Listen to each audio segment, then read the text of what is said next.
ঠিক আছে তো? হ্যাঁ ভাই ঠিক আছে।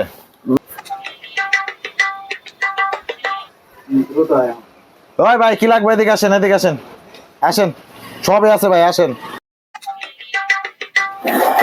আসলাম তো ভাই। হুম, ঈদ শেষ ভাই, আসলে নানান ব্যস্ততায় আসতে পারি নাই ভাই। আচ্ছা ভাই বলেন আপনি কি কি লাগবে। ভাই আমারে ভালো দেখে একটা গেঞ্জি আর একটা প্যান্ট দিবেন ভাই। আপনার দোকানে সর্বোচ্চ যেটা ভালো এটা দিবেন ভাই। সর্বোচ্চ ভালো দিব ভাই, কোনো কেচাকেচি দামাদামি করতে পারবেন না, ঈদের না, পরের না, দিন না। ভাই দোকান খুলছি, আমি জানি ভাই। সর্বোচ্চ ভালো দিব। আচ্ছা ভাই দেন। আচ্ছা ঠিক আছে ভাই। ভাই এই যে আমার কাছে একটা প্যান আছে, এটা হচ্ছে ব্ল্যাক ডায়মন্ড, ঠিক আছে, বাজারের সেরা প্যান। আর এটা হচ্ছে এবারকার ঈদের সবচেয়ে বেস্ট প্যান। তবে একটা বিষয় কি, আপনার জন্য একটু সুবিধা আছে ভাই, প্যান্টটার কমরটা হচ্ছে অনেক বড়।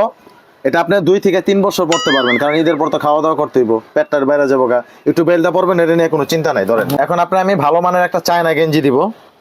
এই যে ভাই, এটা হচ্ছে অরিজিনাল চায়না গেঞ্জি, এক্সক্লুসিভ গেঞ্জি। এটাও ভাই একটু বড় দিয়ে দিলাম, ঠিক আছে ভাই, একটু বড় দিলাম, কারণ হচ্ছে ভাই ঈদের ভিতরে তো শ্বশুর বাড়ি গেলে খাওয়া দাওয়াটা বাড়ি হইব, 1 মাস রোজা আছিলেন, পেটটা বাড়বো, এটা আপনার জন্য বেস্ট। আচ্ছা ভাই আমি একটু পরে দিই। অবশ্যই পরে দেখতে পারবেন।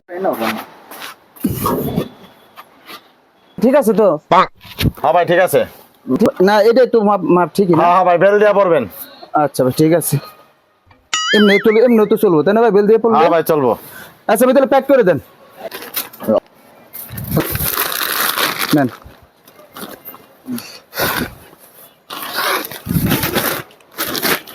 এই যে ভাই ধরেন। থ্যাংক ইউ ভাই। ওকে ওকে জায়গা ভাই তাহলে? ওকে, আল্লাহ হাফেজ। ভালো আবার থাকবেন ভাই, আসবেন ঈদ ভাই। মুবারক। হ্যাঁ, ঈদ ঈদের বাংশ মুবারক। ঈদ মুবারক দিলাম। আচ্ছা আল্লাহ হাফেজ। আচ্ছা ভাই জায়গা। বলো একটা